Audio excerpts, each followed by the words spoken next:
नमस्कार। प्रादेशिक समाचार के साथ मैं प्रियंका। पहले मुख्य समाचार। खूंटी जिले में राज्य का पहला ऑक्सीजन प्लांट हुआ शुरू। केंद्रीय मंत्री अर्जुन मुंडा ने किया ऑनलाइन उद्घाटन। देश में टीकाकरण अभियान के तहत 17 करोड़ से अधिक टीके लगाए गए। राज्य में 18 से 44 आयु वर्ग के लोगों को टीका लगाने की कवायद तेज। राज्य में कोरोना संक्रमण के मामलों में आई गिरावट। स्वस्थ होने की दर बढ़कर हुई 78.11%। और भारतीय वायुसेना के IL-76 विमान ने जकार्ता और इंडोनेशिया से 9 क्रायोजेनिक ऑक्सीजन कंटेनर कोविड मरीजों के लिए रांची पहुंचाए। और समाचारों से पहले एक जरूरी संदेश। कोविड मरीजों की संख्या लगातार बढ़ रही है। श्रोताओं से अपील है कि कोई भी कोताही न बरतें। सुरक्षा के सभी उपायों का पालन करें और 18 वर्ष से अधिक आयु के सभी लोग निसंकोच टीका लगवाएं। 18 से 44 वर्ष के आयु वर्ग के लोगों का टीकाकरण 1 मई से शुरू हो गया है। 3 आसान उपायों का पालन करें और सुरक्षित रहें। मास्क पहनें, 2 गज की दूरी है जरूरी, सुरक्षित दूरी बनाए रखें, हाथ और मुंह साफ रखें। और आइए बढ़ते हैं अब समाचारों की ओर। खूंटी जिले में राज्य का पहला जिला स्तरीय ऑक्सीजन प्लांट का ऑनलाइन उद्घाटन केंद्रीय जनजातीय मामलों के मंत्री अर्जुन मुंडा ने किया। खूंटी जिले में श्री मुंडा के सहयोग से स्थापित ऑक्सीजन प्लांट को जिले के कोविड केयर सेंटर के प्रत्येक बेड के ऑक्सीजन पाइपलाइन से जोड़ा गया है। इस प्लांट की क्षमता 5000 लीटर प्रति घंटे ऑक्सीजन उत्पादन करने की है। श्री मुंडा खूंटी जिले में कोरोना महामारी से निपटने के लिए दिल्ली से ही झारखंड के लिए यह व्यवस्था कर रहे हैं। इस अवसर पर उन्होंने जिला प्रशासन को ऑक्सीजन की उपलब्धता ससमय सुनिश्चित कराने के लिए बधाई दी और कहा कि कोविड महामारी के दौरान रिकॉर्ड समय में प्लांट की स्थापना करना बहुत ही सराहनीय कदम है। जिला प्रशासन ने लोगों की जान को बचाने के लिए कोरोना जैसे वैश्विक महामारी से लड़ने के लिए एक उदाहरण प्रस्तुत किया और जैसे हम सबको जानकारी मिली कि प्रदेश का यह पहला जिला है जहां ऑक्सीजन प्लांट लगाने में इस तरह का जिला प्रशासन में सफल हुआ है। तो इसके लिए मैं जिला प्रशासन के लोगों को मैं बहुत बधाई देता हूं और इस सराहनीय कदम से निश्चित रूप से खूंटी जिला सहित आसपास के ऐसे क्षेत्रों से आने वाले लोगों को भी इसका लाभ मिलेगा, जिससे कि वो कोरोना जैसे वैश्विक महामारी में अपना जीवन बचा सके और उसमें बहुत उपयोगी सिद्ध होगा यह प्लांट। श्री मुंडा ने अपने सांसद निधि से MCH अस्पताल परिसर में ऑक्सीजन प्लांट लगवाया है, जिसमें 10 ICU बेड और ऑक्सीजन सपोर्टेड बेड की उपलब्धता सुनिश्चित की गई है। देश में अब तक 17 करोड़ से अधिक लोगों को कोविड वैक्सीन की डोज दी जा चुकी है। चिकित्सा क्षेत्र से जुड़े लगभग 95,46,000 लोगों को पहली और 64 लाख से अधिक फ्रंटलाइन वॉरियर को दूसरी डोज दी गई है। 1,39 लाख से अधिक फ्रंटलाइन वर्कर पहली और 77 लाख से अधिक दूसरी डोज ले चुके हैं। स्वास्थ्य मंत्रालय ने बताया है कि पिछले 24 घंटों में 6,71,000 से अधिक लोगों को वैक्सीन दी गई। इनमें से लगभग 3,97,000 लोगों को पहली और 2,74,000 से अधिक लोगों को दूसरी खुराक दी गई। मंत्रालय ने कहा है कि 18 से 44 वर्ष के लगभग 2,43,958 लोगों को कोविड का पहला टीका लगाया गया। देश में अब तक इस आयु वर्ग के 20,29,000 से अधिक लोग कोविड टीका लगवा चुके हैं। झारखंड में 18 से 44 आयु वर्ग के लोगों को जल्द ही टीका लगाने की प्रक्रिया शुरू हो जाएगी। इस सिलसिले में सीरम इंस्टीट्यूट ने कोविशील्ड की 1 लाख डोज की खेप झारखंड को दी है। सरकार ने 12 साल से अधिक उम्र के बच्चों के लिए भारत बायोटेक के टीके कोवैक्सीन को मंजूरी नहीं दी है। पत्र सूचना कार्यालय PIB ने एक ट्वीट में कहा कि ये दावे फर्जी हैं कि 12 साल से ऊपर के बच्चों के लिए कोवैक्सीन को मंजूरी दी गई है। वर्तमान में 18 वर्ष से अधिक आयु के नागरिक कोविड-19 टीकाकरण के लिए पात्र हैं। वित्त राज्य मंत्री अनुराग ठाकुर ने कहा है कि स्पुतनिक 5 की 1.5 लाख डोज भारत पहुंच चुकी है और रूस के प्रत्यक्ष निवेश कोष ने इस वैक्सीन के अधिक उत्पादन के लिए भारत की स्थानीय कंपनियों के साथ समझौता किया है। प्रधानमंत्री नरेंद्र मोदी को कांग्रेस नेता मल्लिकार्जुन खड़गे के पत्र के जवाब में श्री ठाकुर ने कोविड महामारी से निपटने के लिए केंद्र के उपायों का विस्तृत ब्यौरा दिया। उन्होंने कहा कि भारतीय रेलवे ने देश के विभिन्न राज्यों में 268 टैंकरों के माध्यम माध्यम से 4,200 मीट्रिक टन तरल मेडिकल ऑक्सीजन की आपूर्ति की है। विभिन्न सैनिक अस्पतालों में करीब 700 बिस्तर गैर सैन्य कर्मियों के उपयोग के लिए अलग रखे गए हैं।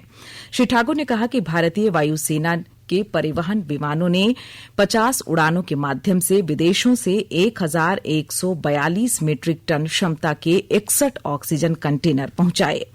वित्त राज्य मंत्री ने कहा कि केंद्र सरकार ने पिछले वर्ष कोविड अवधि के दौरान 61,500 करोड़ रुपए की राशि आवंटित की थी, जिसे दोगुना कर 1 लाख करोड़ रुपए से अधिक कर दिया गया है।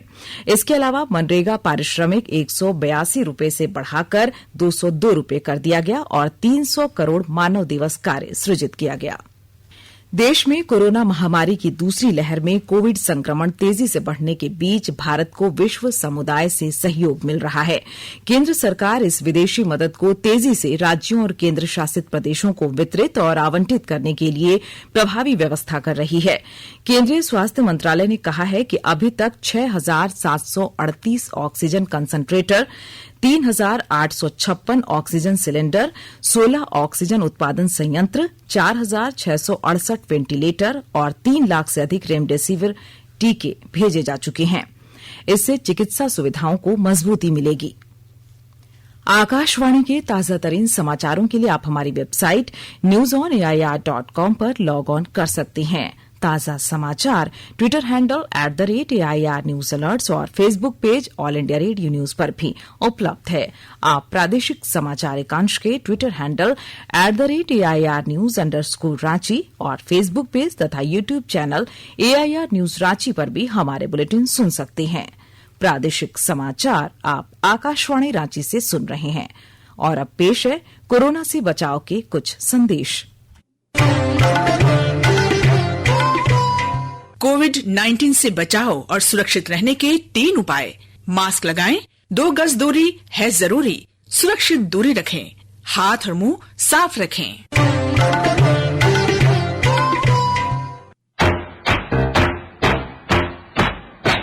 चलो मिलकर एक शुरुआत करें, चलो एक फैसला आज करें, मास्क नहीं तो टोकेंगे, कोरोना को रोकेंगे, चलो एक वादा करते हैं, चलो कुछ वादा करते हैं, मास्क नहीं तो टोकेंगे, कोरोना को रोकेंगे। भारत सरकार द्वारा जनहित में जारी। प्रादेशिक समाचार में आपका फिर स्वागत है। झारखंड में कोरोना के सक्रिय मामलों की संख्या घटकर 58,806 पहुंच गई है, जबकि 6,461 लोग स्वस्थ होकर वापस अपने घरों को लौटे हैं। राज्य में प्रभावी 1 हफ्ते के मिनी लॉकडाउन के कारण राज्य में संक्रमण की दर में 8% की गिरावट दर्ज की गई है। फिलहाल राज्य में संक्रमण दर करीब 14% के लगभग पाया गया है। पिछले 24 घंटों में कुल 4,169 नए सक्रिय मामले सामने आए हैं। कल राज्य में 97 संक्रमितों की कोरोना से मौत हो गई। राज्य में कोविड टीकाकरण अभियान के अंतर्गत अब तक 27,31,546 लोगों को कोविड की वैक्सीन लगाई जा चुकी है। राज्य में स्वस्थ होने की दर बढ़कर 78.11% हो गई है। ताजा आंकड़ों के अनुसार राज्य में स्वस्थ हो रहे मरीजों की संख्या में लगातार बढ़ोतरी हो रही है और संक्रमितों की संख्या में गिरावट देखी जा रही है। दुमका जिले में कोरोना संक्रमण से ठीक होने वालों की रफ्तार बढ़ी है, वहीं संक्रमण के नए मामलों में कमी आई है। उपायुक्त राजेश्वरी बी ने बताया कि रविवार को जिले में 150 व्यक्ति ठीक हुए, जबकि संक्रमण के केवल 54 नए मामले मिले हैं। जिले में अब तक कुल 4,184 लोग कोरोना से संक्रमित हुए हैं, जिनमें से 37 लोगों की मौत हो चुकी है। वर्तमान में कुल 914 कोरोना संक्रमित मरीजों का इलाज किया जा रहा है।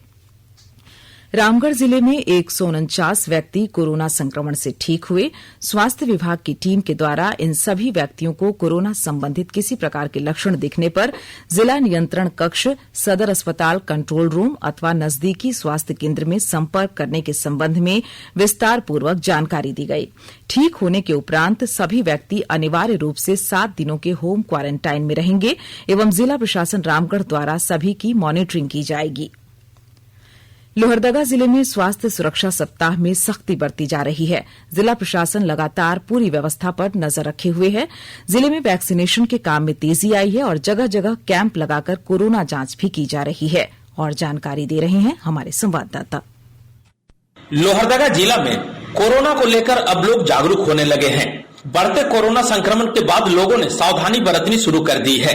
जिला प्रशासन के द्वारा स्वास्थ्य सुरक्षा सप्ताह के मौके पर लगातार सख्ती बरती जा रही है। आवश्यक सामग्री की दुकानें ही खुल रही है। अनावश्यक सड़क पर घूमने वाले लोगों पर कार्रवाई भी की जा रही है। लोहरदगा जिला में कोरोना का संक्रमण अब कुछ कम होने लगा है। रविवार को लोहरदगा जिला में 73 कोरोना संक्रमित पाए गए। वहीं 130 लोगों ने होम आइसोलेशन में रहकर कोरोना को मात दी है। कोरोना संक्रमितों की संख्या कम होने के बावजूद जिला प्रशासन के द्वारा लगातार कोरोना जांच शिविर लगाकर लोगों की स्वास्थ्य की जांच की जा रही है। वहीं वैक्सीनेशन के काम में भी तेजी लाई गई है। गोपी कृष्ण कुंवर, आकाशवाणी समाचार, लोहरदगा। गोड्डा जिला में कोरोना के बढ़ते संक्रमण को देखते हुए जिला प्रशासन ने पूरे जिले में मास्क चेकिंग अभियान तेज कर दिया है। प्रत्येक प्रखंडों में प्रतिनियुक्त दंडाधिकारियों एवं सुरक्षा कर्मियों के द्वारा जिले के विभिन्न चौक चौराहों पर मास्क और वाहन चेकिंग अभियान चलाया गया और वैसे वाहन चालकों को दंडित किया गया जिन्होंने मास्क हेलमेट नहीं लगाया था। अभियान के दौरान पकड़े गए लोगों पर अर्थदंड लगाया गया। कोविड मरीजों की ऑक्सीजन की आपूर्ति को पूरा करने के लिए भारतीय वायुसेना के IL-76 विमान ने जकार्ता और इंडोनेशिया से 9 क्रायोजेनिक ऑक्सीजन कंटेनर को रांची एयरपोर्ट पर पहुंचाया। कोविड महामारी से निपटने के लिए वायुसेना ने अपनी पूरी ताकत लगा दी है। इसी क्रम में सेना के विमानों ने 2 cryogenic oxygen container Andhra Pradesh के विशाखापत्तनम को पहुंचाए हैं। वायुसेना के C-17 विमान से फ्रांस के बोर्डो से 2 ऑक्सीजन जनरेटर हिंडन वायुसेना केंद्र लाए जा रहे हैं।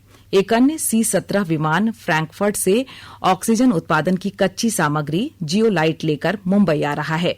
इससे पहले C-17 विमान हिंडन से 2 और हैदराबाद से 4 क्रायोजेनिक ऑक्सीजन कंटेनर भुवनेश्वर पहुंचा चुके हैं। अन्य C-17 विमान 8 क्रायोजेनिक ऑक्सीजन कंटेनर नागपुर और पुणे से भुवनेश्वर और जामनगर, 6 कंटेनर विजयवाड़ा से भुवनेश्वर और 5 कंटेनर आगरा और लखनऊ से जामनगर और ग्वालियर तक पहुंचाए हैं। कोविड-19 के खिलाफ संघर्ष में देश की मदद के लिए भारतीय नौसेना का tanker INS Airavat oxygen cylinder और चिकित्सा सहायता लेकर आज सिंगापुर से विशाखापत्तनम पहुंचेगा। INS ऐरावत क्रायोजेनिक ऑक्सीजन के 20 टन के 8 खाली सिलेंडर, 3,150 ऑक्सीजन सिलेंडर, 500 भरे हुए oxygen cylinder, 10,000 rapid antigen test kit और 450 PPE किट लाएगा। इससे पहले IL-76 विमान ने सिंगापुर से 3 क्रायोजेनिक ऑक्सीजन कंटेनर शुक्रवार को पश्चिम बंगाल के पानागढ़ वायुसेना केंद्र लाए। भारत में कोरोना संक्रमण की दूसरी लहर से निपटने में अमेरिका, इंग्लैंड और रूस समेत विश्व के कई देशों ने भारत को चिकित्सा सहायता उपलब्ध कराई है। और आइए अब सुनते हैं अखबारों की सुर्खियां। राज्य से प्रकाशित लगभग सभी अखबारों ने राज्य में कोरोना संक्रमण में घटती संक्रमितों की संख्या और स्वस्थ होने की दर में बढ़ोतरी की खबर को प्राथमिकता के साथ प्रकाशित किया है। हिंदी अखबार हिंदुस्तान ने राज्य सरकार ने ओलावृष्टि से फसलों की हुई क्षति की भरपाई की खबर को पहले पेज पर जगह दी है। प्रभात खबर ने राज्य में कोविड टीके की जरूरत और राज्य में 18 से 44 आयु वर्ग के लिए जल्द शुरू होने वाले टीकाकरण अभियान की खबर को प्राथमिकता के साथ प्रकाशित किया है। दैनिक भास्कर ने कोविड संक्रमण से निपटने के लिए केंद्र सरकार को सभी बड़े आयोजनों पर 1 साल के लिए प्रतिबंध लगाने के लिए विशेषज्ञों द्वारा दिए गए सुझाव की खबर को पहले पेज पर प्रकाशित किया है।